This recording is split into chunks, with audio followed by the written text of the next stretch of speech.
I drove across the country and back. These three women. Lena, a housewife whose husband no longer wanted to touch her at all. Sloane, she and her husband brought other people into the bedroom. All the stories of men who hadn't sewn enough of their hopes. And Maggie, a girl whose first real experience of love was with her married high school teacher. The thing we can do to understand is to listen. It's upsetting me in my home, girl, because we feel like, well, damn, if you can't go to bed no chase, where the hell could you go?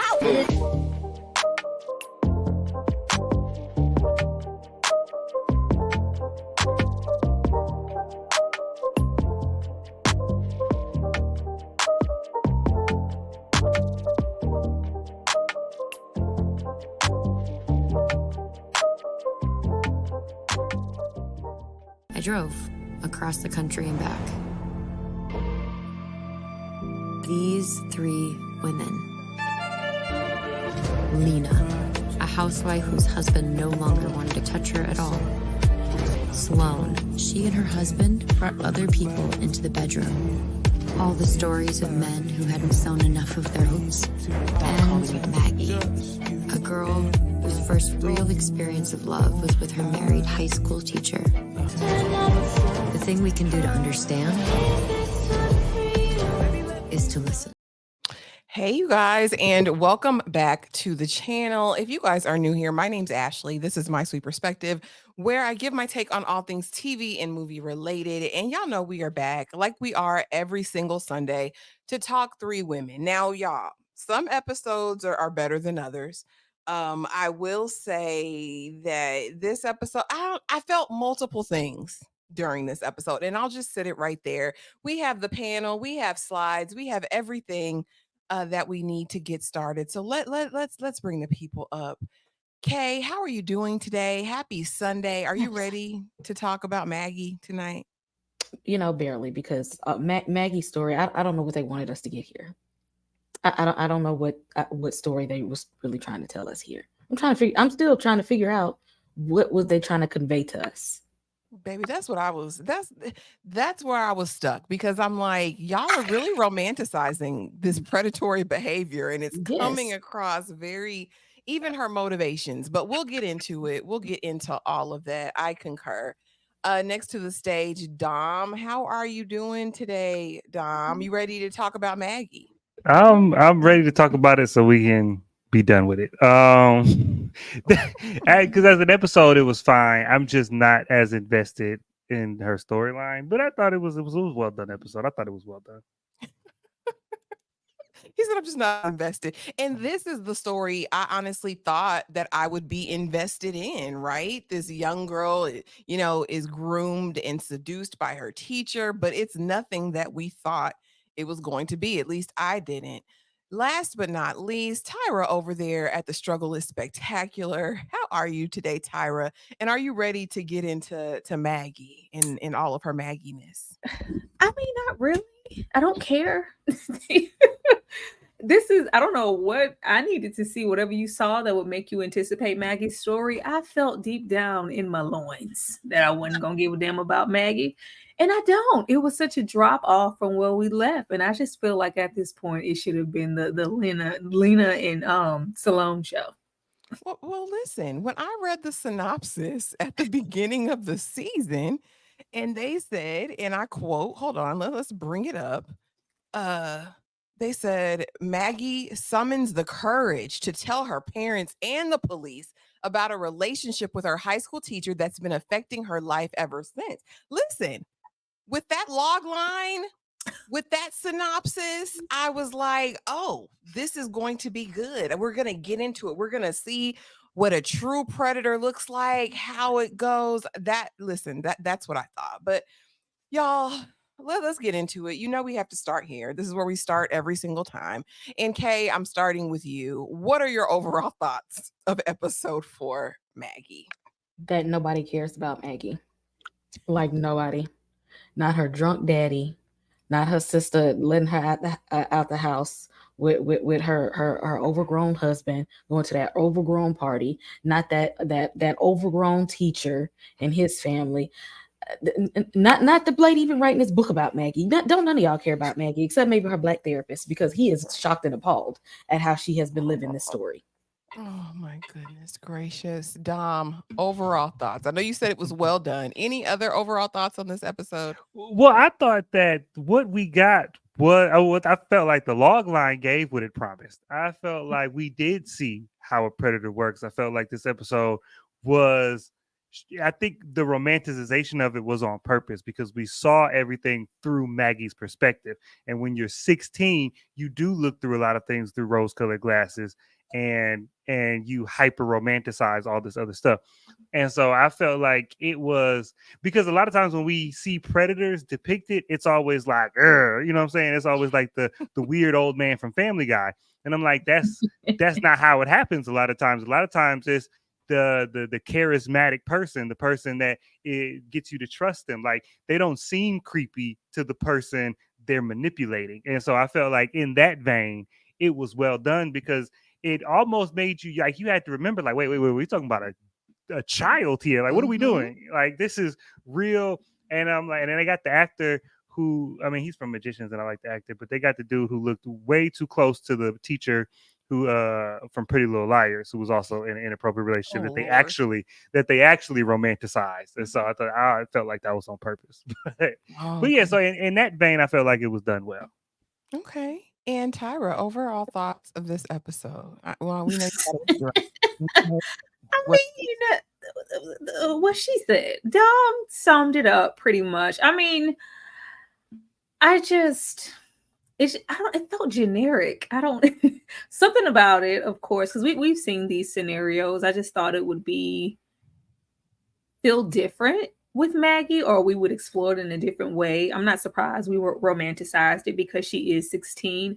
I just don't know what they want us to do with it moving forward. Like, I just needed more to be invested in Maggie as a young lady with like I said, they was having a couple drinks. The parents, I didn't see no problem. They was living their best life, having a few drinks. They were chilling, but she just clearly needed some guidance. They made it very clear that she wasn't getting what she needed from any of her family, and she just sought it out in the wrong person. And it was a really good depiction of grooming. I'll say that.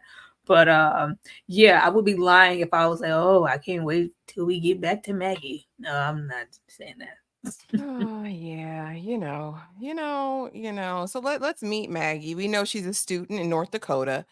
She weathers an intense storm after accusing her married English teacher, Jason Ralph, of an inappropriate relationship, and we all get that that's coming. So now this was interesting because the episode opens up, and this was one of the first times I noticed this little disclaimer here, but I want to read it because this kind of set the tone in my mind, right? So the story you're about to be told is based on Maggie Wilkins' allegations and testimony that she had an inappropriate relationship with her former high school English teacher, Aaron Nodell. Mr. Nodell denies any inappropriate relationship with Miss Wilkin. He was acquitted of 3 of the 5 charges against him, and the other 2 were declared a mistrial and dismissed. There are many sides to all stories, and the little caption that got cut off was, "This is Maggie's." Now, I thought this was interesting because this man, by the standards of the law, has been deemed not guilty, or there were issues that happened within the trial during the arrest or whatever.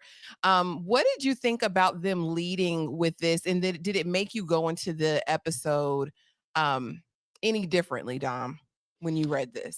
I wonder, I felt like they had to put this because they're using people's real names and real depictions, so like to stave off any libel type of allegations or lawsuits. And I felt like, and I don't know this to be true because this show was shot a while ago and it's just not coming out, but it felt like this was like in response to the baby reindeer stuff that's going on over at Netflix. Like, that the show came out and they figured out who the lady was, and then she started suing Netflix because it's like, that's not actually really what happened. And so it seems like they like covering a basis here, where it's like, we're telling this story, but legally this is what happened. And so I felt, so I felt like they put it because they had to, but I also felt like it did kind of temper how I went into, because I'm like, this isn't going to be, so we know how it ends, obviously. So this is, and then when you get into the episode, you're like, yeah, I see why. Because not only are you reporting it years later, but also you don't, and this isn't a critique of the lady, because trauma works in different ways.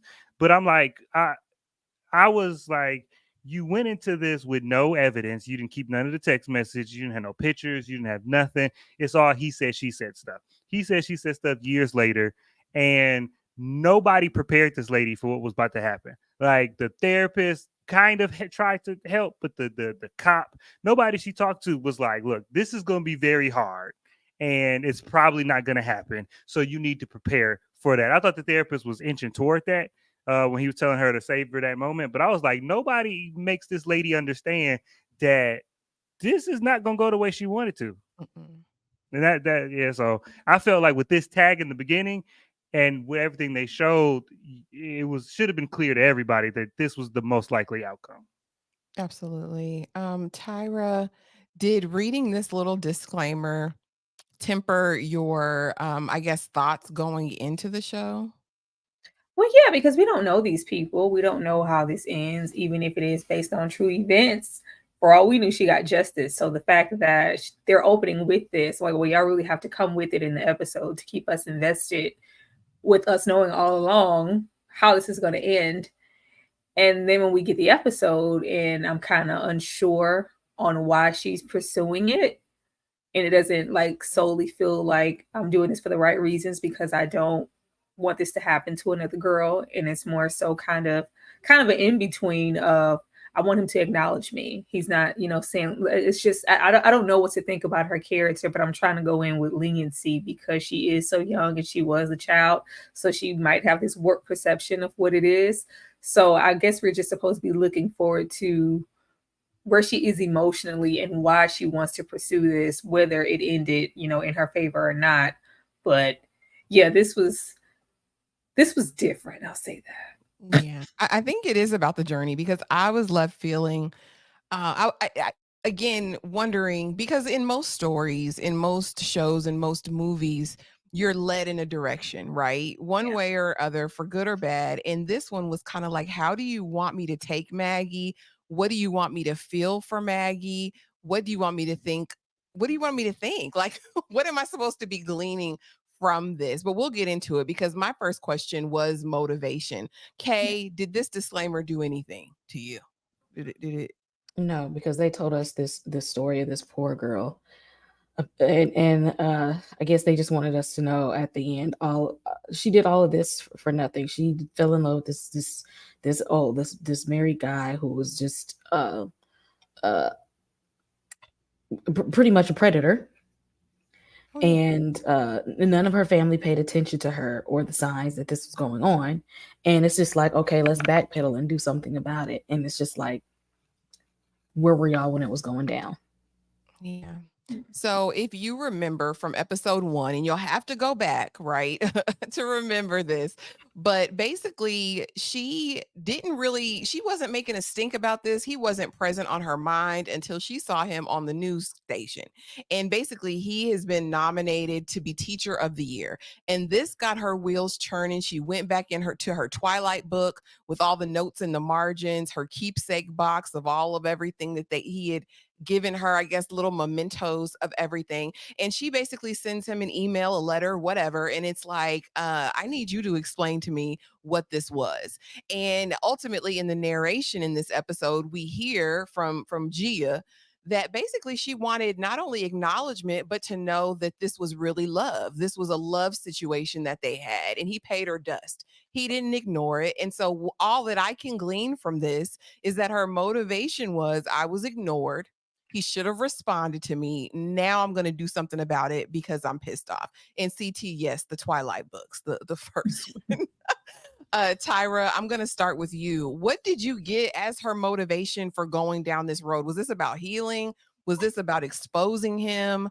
What was this about, in your opinion? She's clearly not healed. She's not healed in any way. Shout out to the therapist. I'm glad she's going. But even in the questions that she asked the therapist, you can tell that she's not far removed from that little girl in that classroom. This definitely isn't vindication, or this is like, you didn't acknowledge me, or just some resentment of not only are you not acknowledging me, but you get to go on and live your best life and you're now nominated for Teacher of the Year. Yeah, what about me? What about me? Did you ever think about me? Did he say anything about me? Like she's stuck.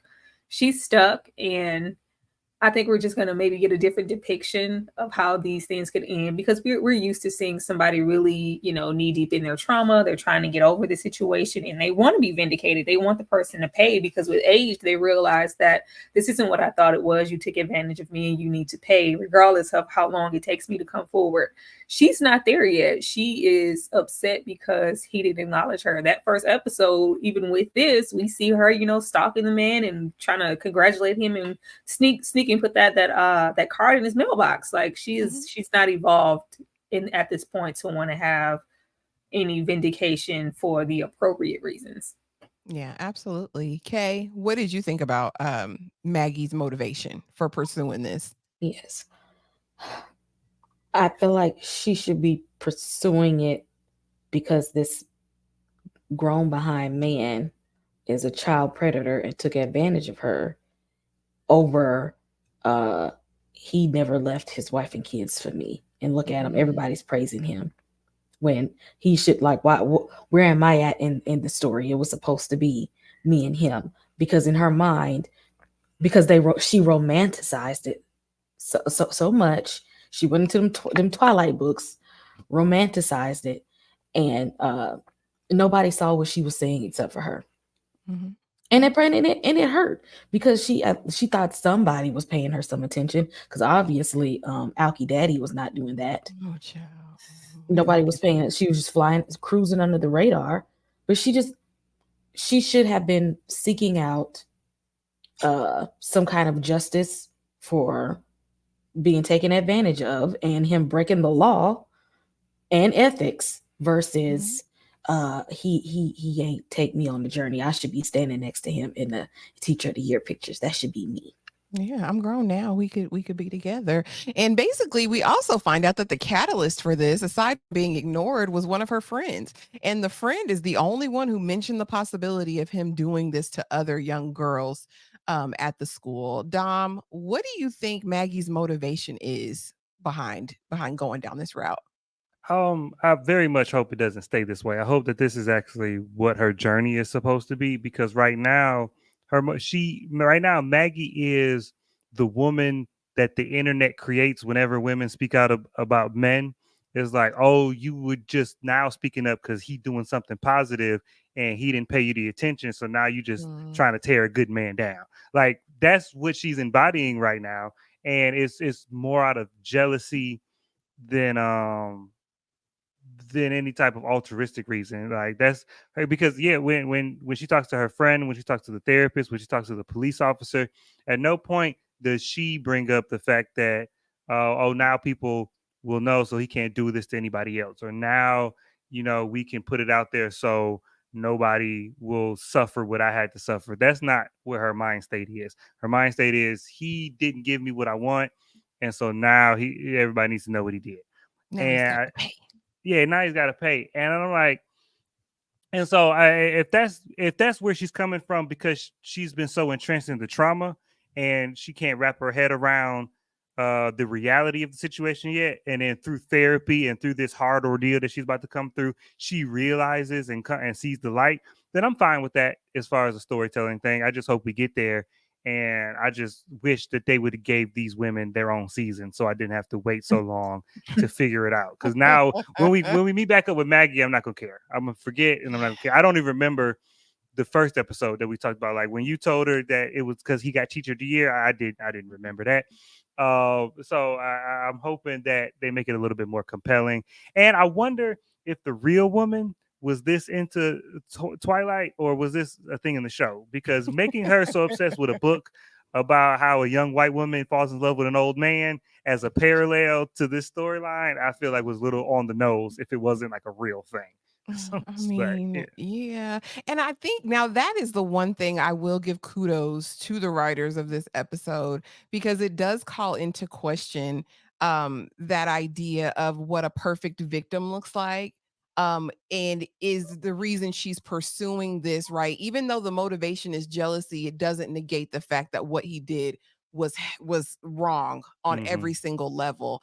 And so I do like that we're kind of being I like that we're being pressed with that. So, like you guys said before, we mentioned the therapist, and I was here for this damn therapist. But even when we get to therapy, Maggie is like, well, I wonder what he thinks about this. I wonder what he would think. But the therapist said, I don't give a damn what that predator thinks. Like, why are you still here?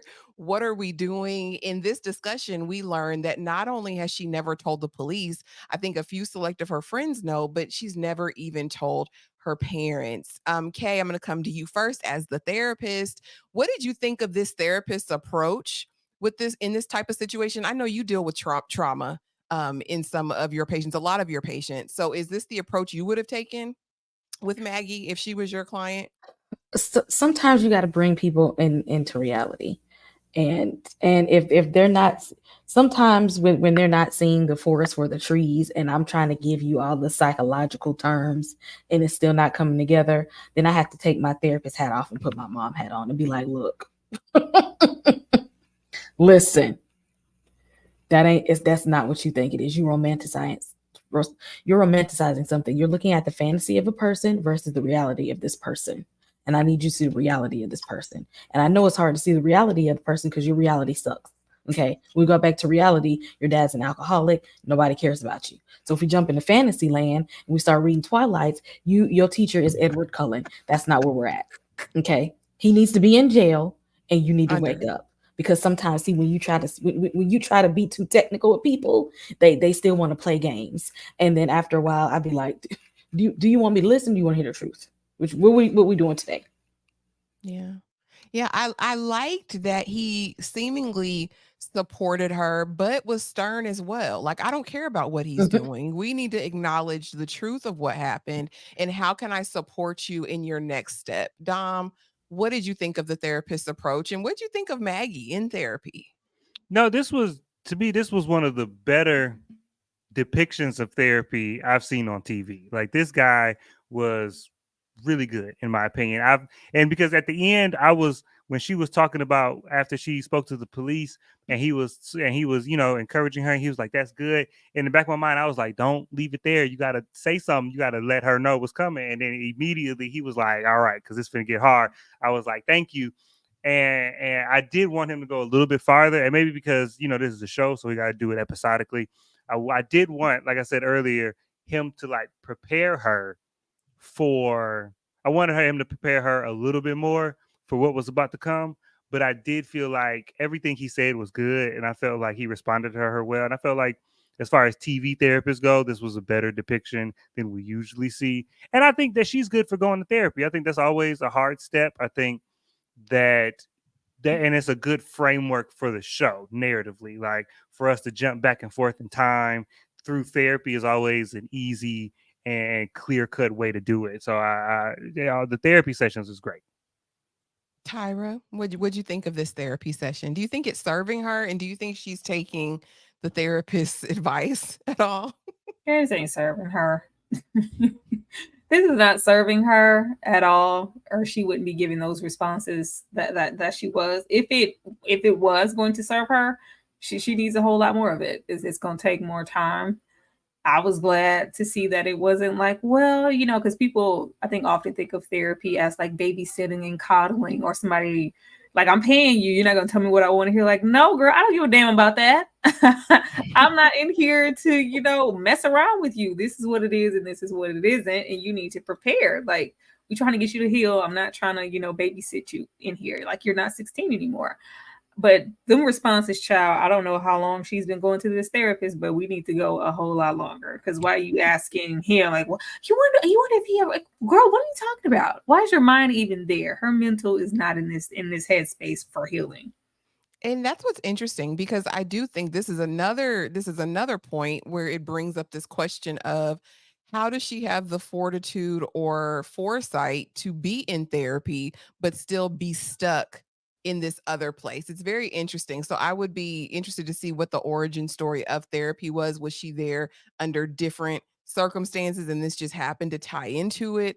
Or where that came from, because it's interesting that she would be mature enough mentally to know I need some help and support, but still really be stuck in Because this. some people don't know what it really looks like. Like they say, "Oh yeah, I know I have some issues. My dad drink and this man don't, he a predator. So I probably should be in therapy." But they don't really know what it looks like to like really, because that her problems didn't start with that teacher. It started right Mm-mm. then with these two And drunkards. and Yes. she has they said she's taking like a bunch of different medications too. And Mhm. so I don't know what came first, the chicken or the egg. Like, did she have to get on medications and then maybe therapy was supposed to help with one of those issues, or did she have those issues, go to therapy, and then get on medication after that? You know what I'm saying? So I think the medication is an indication that she has some like actual issues. And it was like, Mhm. all right, she probably had some behavior issues, or she was acting out, or had some performance issues, to where it was like, you need to address this.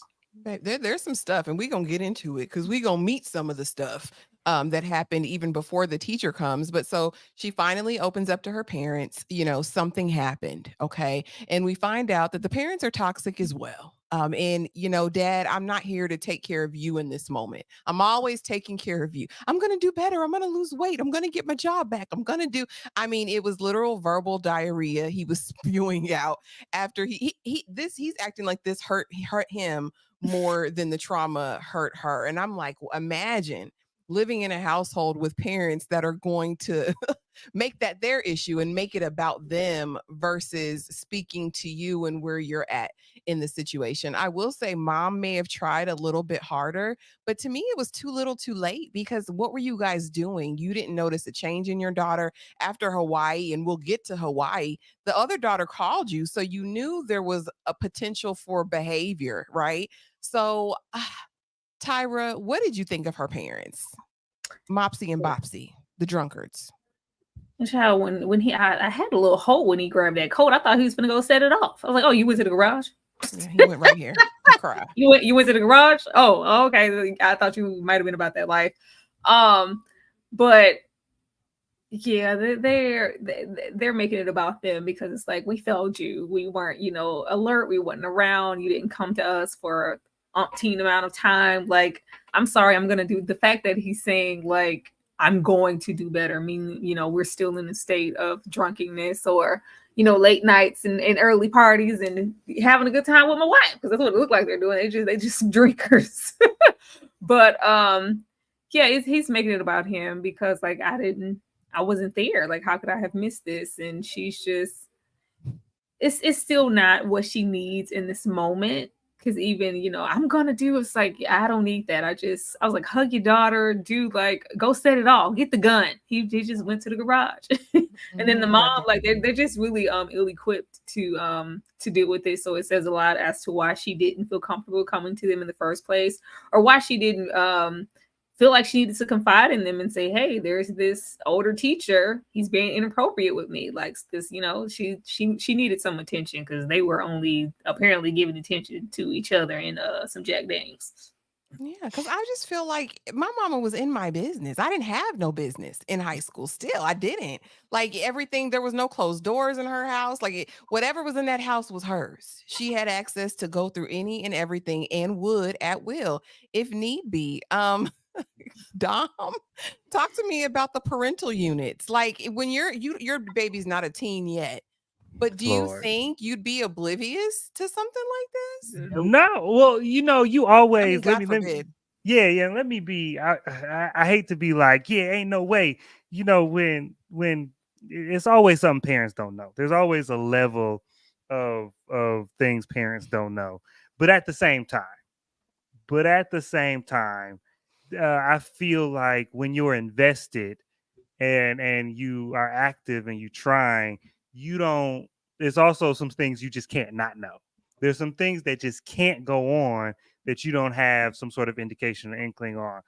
And I feel like these parents were just hands off. And I worry, because I'm like you, I didn't have any business growing up, and I always attributed that to me being the only child.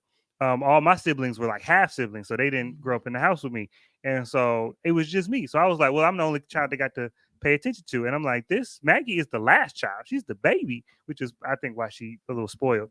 But also, so like if y'all messed up this bad with her, how messed up are these other kids? That's what I was wondering. Because yeah, when he stood up and got the coat, I was like, yeah, that's my boy. Yeah, he finna go set this right. Teacher of the year, this would be your last year.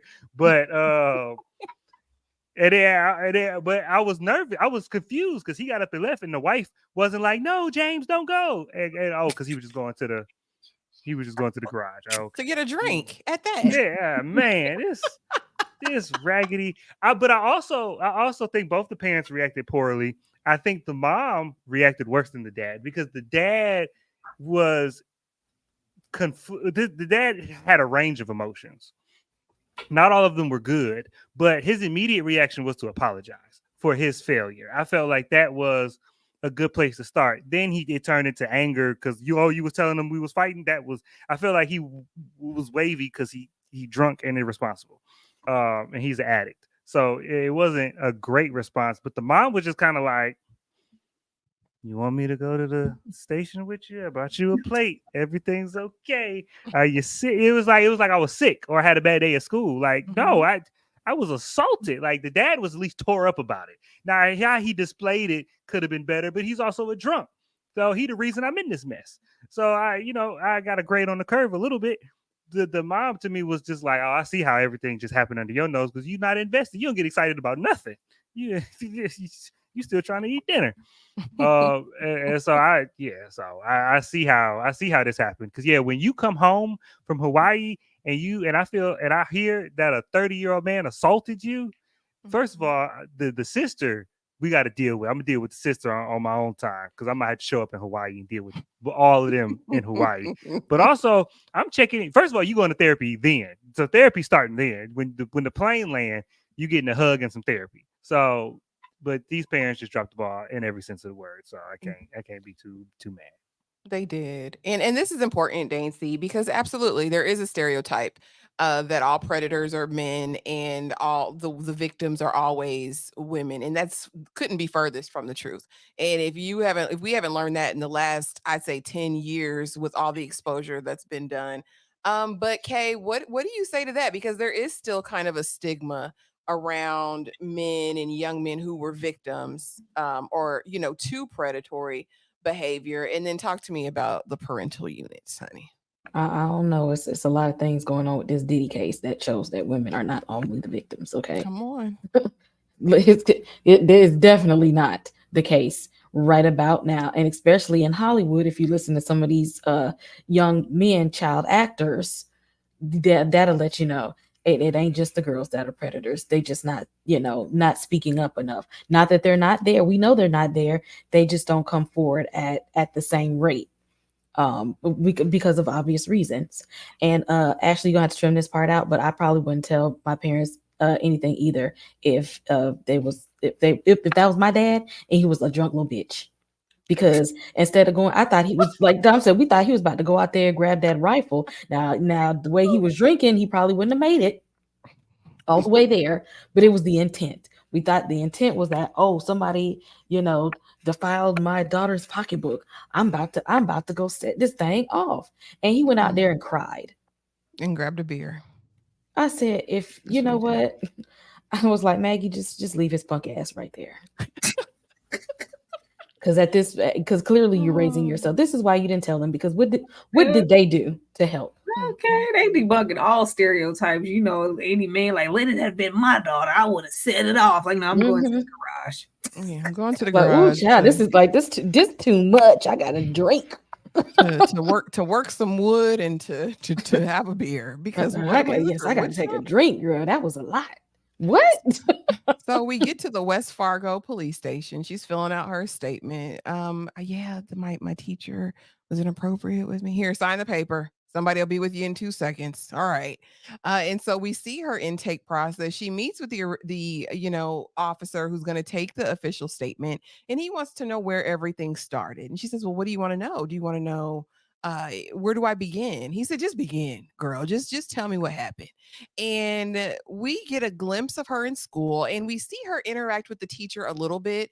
And she makes this huge announcement, but my sister got married to a guy in the military, and I'll be going to Hawaii for the summer, whatever it was, spring break, whatever. And I'm going to have a good time. We get to Hawaii and red flags everywhere. Red flags everywhere. The sister is married to this military man. They're clearly the husband is in his 30s at least, okay? And she just had a baby, and basically the daughter is like, can I go out? Whatever. The husband's like, she can go out with me. And the sister proceeds to let her little sister go out with her husband. First of all, I was like, oh Lord, the husband gonna do something to her. Because why would you send a 16-year-old girl out with your 30-something-year-old military no shade to the military men, but military husband to a grown military toga party? What did you think this was going to result in? Like either your husband was going to smash your sister, or your sister was going to find somebody in the party to smash. She was going to be deceived, young and turned out, all in Hawaii. And that's exactly what happened. She starts this situation with this man who's 31. Now, I will say we don't know if he knew her true age or not. He was very much about getting consent each step of the way. That could mean, that he questioned her age because she looked young as hell. But nevertheless, they get Bucky naked. It's her first. She goes back. The husband comes out, raises a stink. That's my wife's sister, man. Goes into the house with the sister. What happened? Well, I wanted it. And I did it. Girl, we got to call our parents. I got to call the parents. Girl, you should have never let her out of the house. Anyway, on the back of his moped in his treehouse, this never should have been. Kay, talk to me about this, because there's no way in the world. My cousin, my sister, my friend, my niece, my nephew, this would never be a situation. First of all, why would you take this child to an adult party?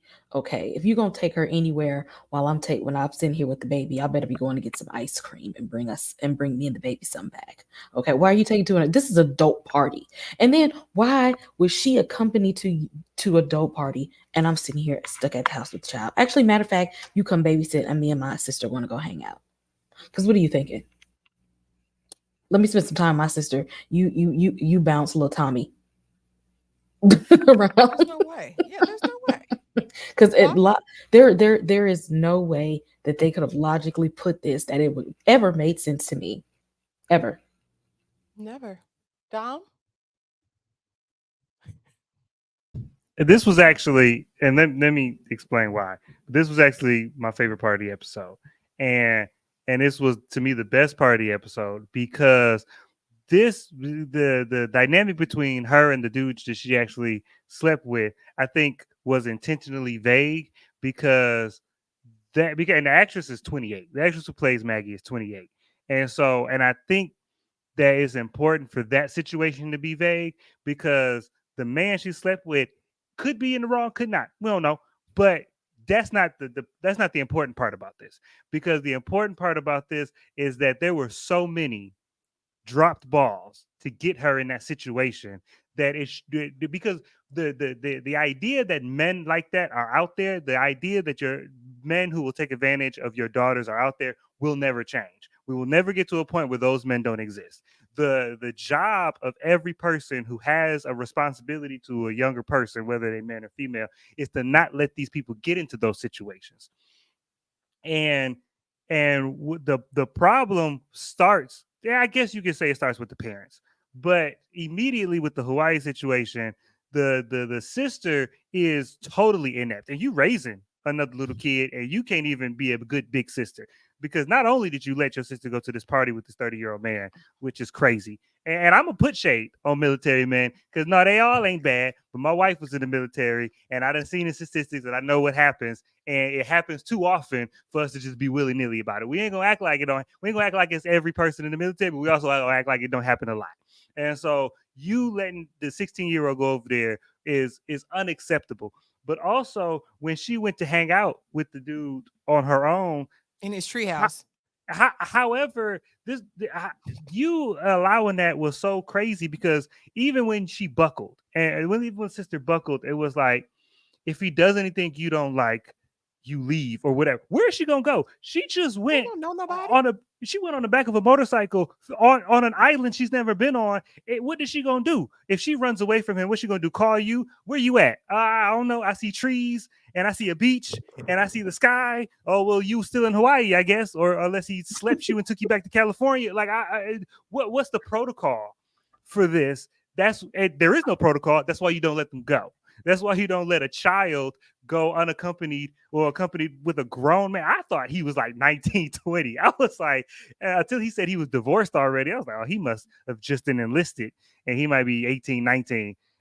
This man is 30. Man. He's a Grown grown ass man. And you know he a grown ass man. And you took her to a toga party. This is crazy. And I think that this was important because it's on the family. Every clearly bad decision was on the family. And I think it's important to highlight that because you have to protect the people in your family. And what made it so sad and the worst thing ever, after all was said and done. And like I said, very much, are you okay with this? Is this fine? Is this okay? Are you sure you're good? All right, we're good. We're good. We're good. And after that, dropping her off, she on the back of this moped. She done known this man 20 minutes, y'all. 20 minutes. I love you. I think I'm falling in love with you. He said, girl. I could grow to love you also, but I just met you. Tyra, talk to me about it. Talk to me about Hawaii. What's the Twilight music that?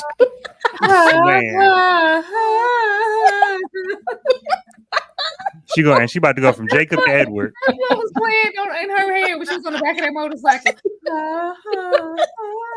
She thought she met Edward, child. She did. No, how you feel both of your daughters? You feel both of your kids?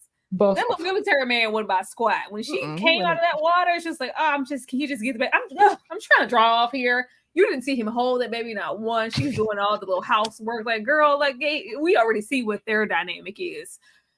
I was giving that husband the side eye because the fact that we even would think that, like, oh, is he gonna try to pursue her? Is he gonna assault her here? Is this their family dynamic? So that said a whole lot about their relationship. And then just not caring about her safety, taking her there. Like, no, I swear, I thought he said, your sister hasn't been anywhere and done nothing. I'll watch the baby. Y'all go spend some time together. I'll take her with me. I'm going to a party. I'll take her. No, like, yeah, I'm gonna go. Like, yeah, you stay here with the baby. You thought I was like, no, but him and all those 17 steps of consent. That man knew. He knew. When the last time y'all laid with a man or laid with a woman? How many damn times did they ask you for every step of the way? You asked for consent. He knew this was a child. I didn't put it past that husband to be like, I'm gonna let you chill with her, whatever. But don't try nothing. She's still 16. Like, he knew. He knew. Mm-hmm. Oh, this. You sure? So can I take off? I'm taking off. Like, he was protecting himself. But I think this laid the foundation for her to feel unsure or feel secure about the teacher, because it's like, I wanted this. Who's to say I didn't want that either? And she's maybe cross-pollinating the two for this to be something that she's romanticizing, because baby, she was in love on the back of that motorcycle. I think I love you. And love them two pumps. What was that? Girl. Let's talk about that, sir. I thought she was dissatisfied when she rolled over. I was like, yeah. I said, did that even count? Yeah. Damn two pumps. I was like, oh well. I think he pursued her. He knew what this was. Like I told you, he didn't take the girl to go get a piece of bread. We went by that was a free stroll in the park via motorcycle. Finna take you back to the house and get some cutty. You fresh? How old are you? You're a virgin? I'm finna get this. Why he ain't last for 2 seconds? He knew what he brought her there for, but he was trying to present himself as a gentleman. He ain't no better than that predatory teacher. It's just affected her to where she's moving differently once she gets back there, because I wanted this. This is I like him. He's nice. The same thing with this teacher. I like him. He's nice. I wanted this. All the while she's being groomed to think that this is okay, and it's not. Yeah. And that was the takeaway. And I think I hated it. It was like the gateway, right? It was like, oh, I've been with an older guy before. This is normal, right? So I think it changes the mindset, especially when you're that young, when you start to, have different experiences. It trains your mind to think certain things are normal. And certain things are the status quo. Cause I'm like, girl, there wasn't anybody your age, but I mean the teacher, even before all of this happened, had his eyes on her and his sights on her. He definitely had to see that there were some deficits in her home life Yeah, predators that always. made her vulnerable. You know what I mean? Um, to him. So listen, listen. We go back to the police, and what does this have to do with it, ma'am? Hawaii's age of consent is 16. You were 16 even if you're not from Hawaii, that's what the rule of law is. And she said, well, no, it's not about him. He's like, well, then why did you bring him up? And that was my question I, too. Why are we bringing up oh, Hawaii if Hawaii don't have nothing to do with this? This got to do with the teacher. I was confused. My face was tuned up just like Mr. Officer's face was. girl, this is already they already don't give a damn. Let's start there. They already don't give a damn. These type of cases and scenarios are the hardest to prove, the hardest to have anybody really consider what happened to you and believe you in the first place. Sadly, you don't have a whole lot of room for inconsistency. So when she started off with this story, I was like, girl, we got one shot. We got one shot like Eminem. Girl, can you please, ma'am, why are we here? Unless you're trying to take this man down as well or prosecute that. Let's start with the man. I don't know. And she was just nonchalant sitting in that chair. I think it's because she's not in here for the right purposes. And then she just wanted to talk. She didn't talk to nobody. She just wanted to talk. She did. Then there was this one time in band camp where, girl, that's what I said. Because what got to do with what? How did they even start? Well, it does. It all starts from there. And she's implying the issue because she came home. She ran her mouth to these friends of hers, right? They talking about her in the bathroom. She told Becky Sue, and Becky Sue and told everybody, said that she was getting banged out by some Mexican in Hawaii. I said, oh, the Mexican in Hawaii, what the hell? And so the teacher, hearing everything, you did nothing wrong. Everything is okay. I'm here for you. Kay, talk to me about this teacher in the aftermath. Why did she go home and tell anybody that? You don't even tell nobody that. You keeps it. She said, I'm grown. Again, because I wouldn't tell my drunky parents either, because they're gonna do exactly what they did, which is go and have another drink. And he was there. He was not there for her, but he could have just left. He should have left it for you off and just said, I'm here. Because I'm here. Exactly. Not for you, but I'm here for my own selfish predatory purposes. But we ain't gonna say all that part. But make it seem like I'm here. So yeah, you was definitely there, but you weren't there to help her at all. Because all you did was say, "Oh, you didn't. One person that already got you." So I did that to make it easy for me to slide on in here. Yeah, I think he was like, "Oh, this is the yellow brick road, right?" Exactly. Tyra, I told you he slid up on her in that hallway. Like I heard you was giving it up. Mm-hmm. I heard you was serving it up in Hawaii. I'm here for you, girl. I always thought you were cute. Like going for another round. The boldness. This is not his first rodeo. This man has been this way for quite some time. Him rolling up on her in the hallway because he's the unexpected, like unassuming. He's the nice white, cool teacher. What he said? Let's get jiggy with it. What the hell he tell them in that class? Something weird. It was inappropriate. Let's get shizzle for nizzle, my nizzle. Like what the hell he talking about? For shizzle dizzle. He said something. I would have asked for a new teacher. He's the cool, he's the cool, unassuming teacher. Who's ever going to think that he's trying to pursue anything and he's going to wait? Like we just see that this is. I was surprised that we ended off with them not, because it's apparently it's going to be this slow, grueling process of how she really got taken in to think that this was okay and this was something that she wanted. This man is gross. Absolutely. Dom. And so then he says, because now we've broken that barrier. We didn't exchange phone numbers. Now we go together real bad. All right. Because we watching a movie and I'm stretching with my arms all above my head, trying to pop my titties out. And he's over there feeling on himself. I'm like, is he feeling on himself in this classroom with all these kids? Like despicable and disgusting. So now that they didn't exchange phone, I said, does this man supposed to have a wife and kids and he blowing up her phone and pager like this? Meet me at Barnes and Noble tonight. And then they doing this little dance in between the shelves, between the Stephanie Meyer section and the YA section. They're doing all the thing. He got his pupper vest. Let's meet in the parking lot. I want to know where you live. Let me take you on a quick little drive. Disgusting. But she says at this point, nothing physical has happened yet. But what's going on, Dom? This is the teacher and meet me at the Barnes and the Noble. Yeah, meet me at the altar of your white dress. Because we ain't getting no younger. This is the master manipulator, honestly, because I now have to orchestrate events to make you make the first move. Like I need to make you feel as complicit as me. I need to make it seem like when we get entangled in all of this type of stuff, that it was actually you driving this as much as I was. So yeah, that's why when we got in the car, I'm not gonna kiss you if that's what you're waiting for. It'd be like, oh, this is the push and pull, the mind games. This is. I mean, honestly, this is stuff that men do to women all the time, and women do to men all the time. But usually, it's two consenting adults.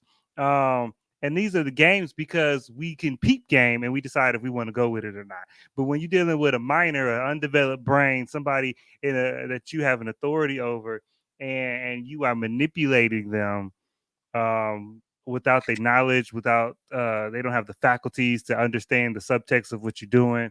This is just an elaborate game. So when he does send that, when he sends that drunk text, I got you moving. Yeah, I got you moving just off of a text. I got you dropping with your friends to come see me. I'm reeling you in and winding you up tight. So when I get you, I got you. That's all it is. Absolutely. I think I'm falling in love with you. Oh. He knew that was an instant panty dropper. And this is the moment where she says it did get physical. But again, they don't show that. But they allude to the fact that, well, they don't allude, they tell us that he then takes her to his house that he lived with his wife and children at. The wife is out of town. And that's when it got physical because she's talking to Detective Tyrese. He says, tell me everything. And now they're besties. I got that from Kay. Kay taught me that. Kay taught me that was the man's name the other night. And what's interesting, and you guys alluded to this earlier, the fact that even as this detective who's clearly seniored, right, in the game, and knows what's the firestorm, that's all he basically says to her is make sure your phone is turned off. But, we're filing the felony charges tomorrow. Tyra, talk to me about this. What? Oh.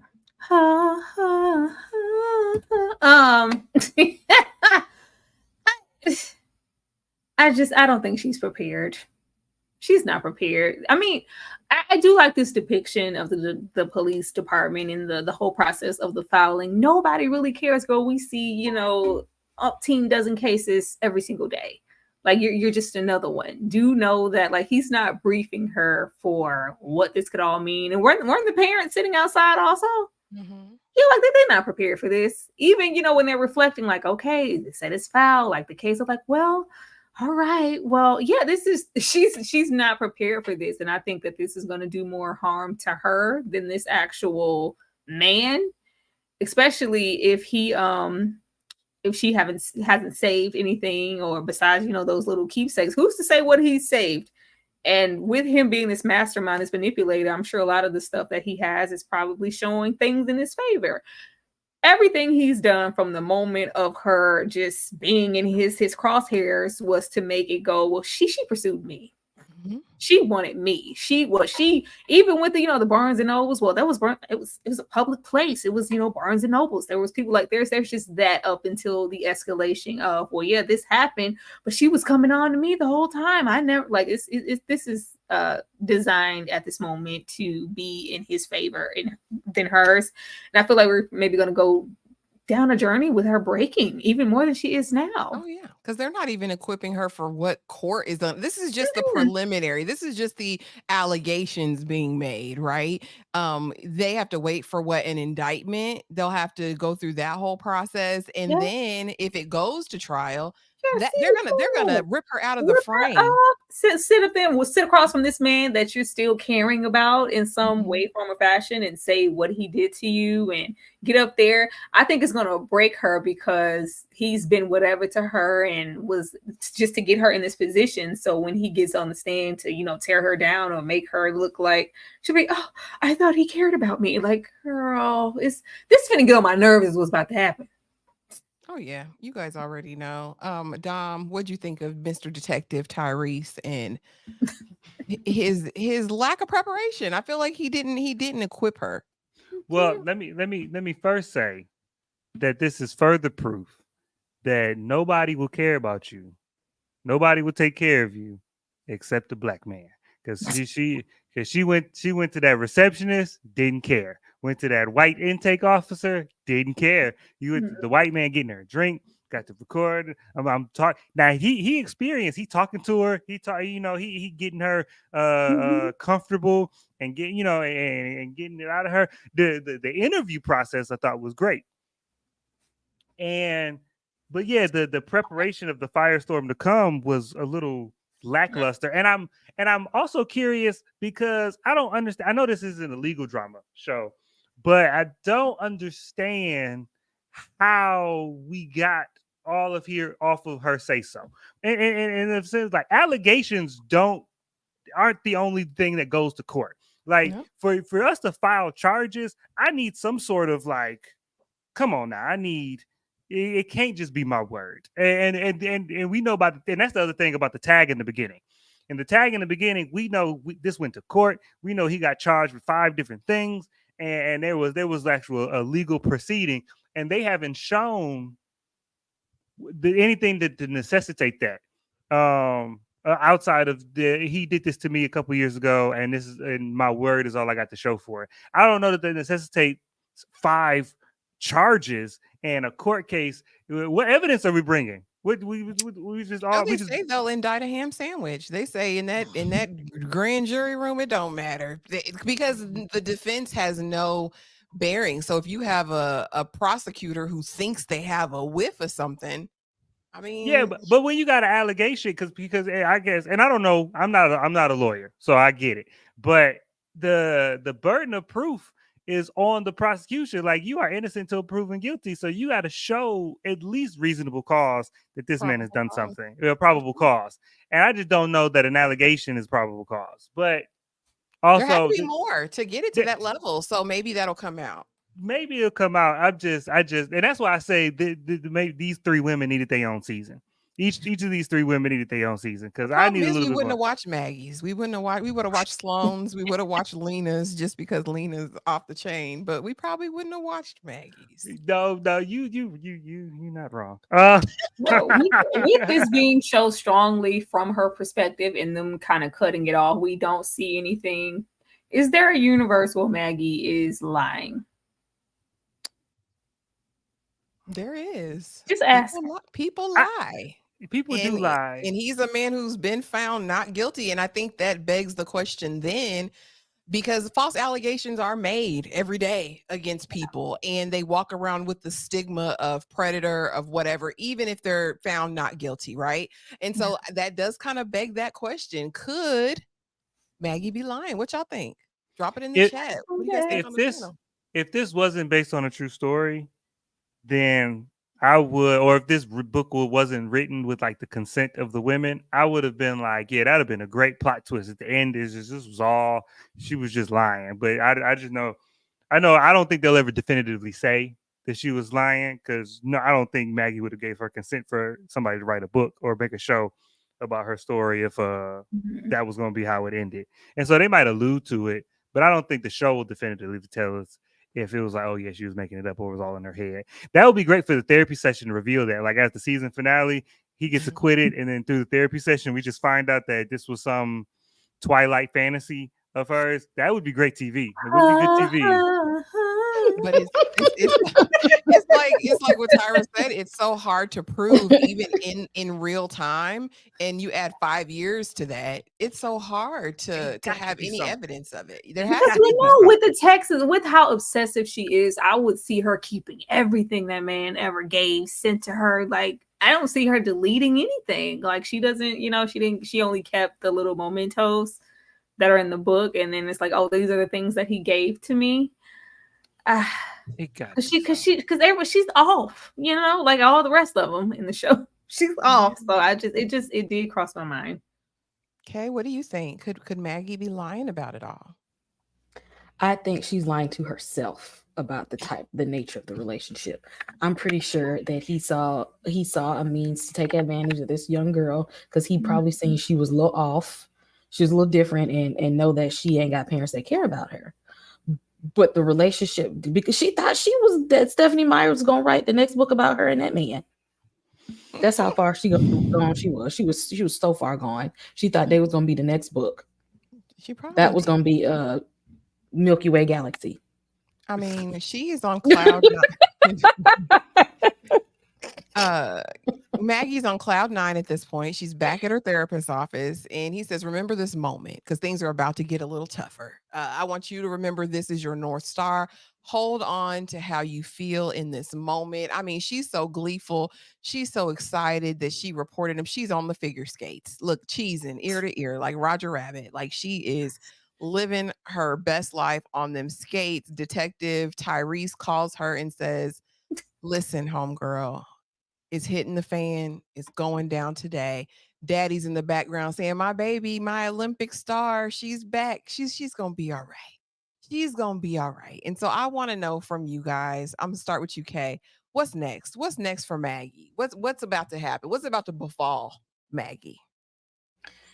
Unless she got a lawyer like Annalise, it's not looking too good for her. She needs an Olivia Pope or somebody on her side. Because see, when you're dealing with white male patriarchy and it comes to their job and recognition, he gonna go out and get the biggest, baddest person. Mm-hmm. Especially so that he don't look bad in front of his community and his family and stuff. He gonna get a big bad. And if she ain't got no big bad in her corner, they're gonna rip her to shreds. She's gonna be all types of Helga Pataki with a shrine of Mr. Teacher's head in the corner made out of old chewing gum. Arnold, my love. And that's what critical thinkers saying, and the town will probably close ranks and protect the teacher to protect their town, to protect the school, to protect the decency, right, of this small town. Dom, what do you think is next for Mags? I think because everybody in her life has set her up for failure, that she's about to have an experience that's going to be just as traumatic as what started all this. I feel like the only part where I felt like the therapist dropped the ball is when he told her to hold on to this moment. I feel like he should have followed that up with whatever happens, hold on to this moment, because the important part is what happened. So even if the justice system does not support it or go in your favor, you need to be secure in the fact that what happens. I feel like that needed to be reinforced because this is about to. I feel like the dad actually is the only part where the dad wasn't horrible because give her one last happy day because she don't have no more after this. Like this is it. This is it. Because the town gonna turn on her. And this is a small town, Fargo. We didn't see. It's been a movie about Fargo. It's a TV show about Fargo. We know Fargo, small town, and in North Dakota, Nowheresville. So the whole town is gonna be against her. She's gonna walk around with a scarlet letter on her forehead, and then she's gonna have to get back on these skates and not figure skate because that was not her figure skating, and they couldn't have made it any less not her. That they cut that crazy. I was like, that is not her figure skating. But feet, legs, feet, face. I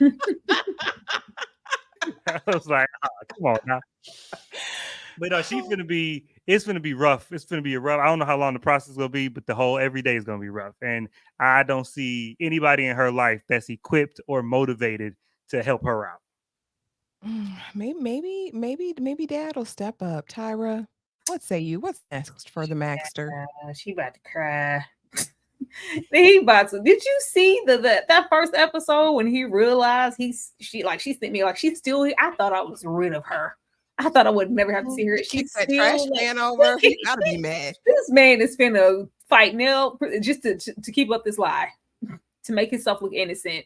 And the only way to do that is to tarnish her. They're gonna bring up them alcoholic parents. They definitely, which is why they made sure to put in Hawaii and the 31-year-old man. They definitely gonna use that against her. Oh, yeah. They gonna throw the book at her, and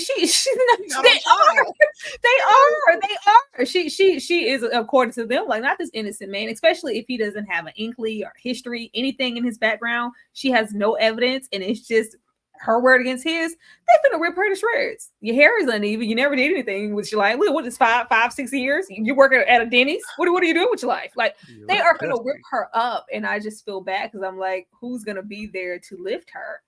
Are the parents gonna step up? Like, what's gonna happen to her when he is, acquitted of everything? Will she heal anyway? And will she get the bigger picture of what this means? Because she's all kind of like Glee, but it's almost like, I get to sit across from him. I wonder if he's thinking about me. I wonder what's going to happen when we're in the courtroom when he sees me. Like, it's like, no, girl, this isn't that. This man is. I think she's in for a rude awakening. He's going to say that harlot, that bed wench. She pulled me into. Girl, he finna try to throw Maggie in the garbage, and I don't want to be there to see it. Yeah, it's gonna be real bad. Poor Maggie. But y'all, that was Mag's episode. No games, no fun, no nothing with her. We needed to get her off the table. Just needed to be done with it. And I just hate it because her story is not unique, right? Like, and that's the sad part. I think that's kind of the heartbreaking part of it all, is that so many young women and men have been a Maggie, have been in this situation, have this idea of what love is, and it's perpetuated by a predatory relationship, and they carry that into the world with them, and they can either become predators, right? Or they can realize it 10, 15, 20 years down the road and then want to speak up. And then it's like, dang, but now he has 10, 20 more years of victims. She has 10, 20 more years of victims. It's like it's a lose-lose situation across the board. But you guys, thank you so much for being here. I think we got up to like 50 some people here tonight. Thank you guys so much for coming to talk Three Women. But let me give you guys the floor. Tyra, what you got going on? Oh man, we could be first. Yeah. Yeah. You never come to me first.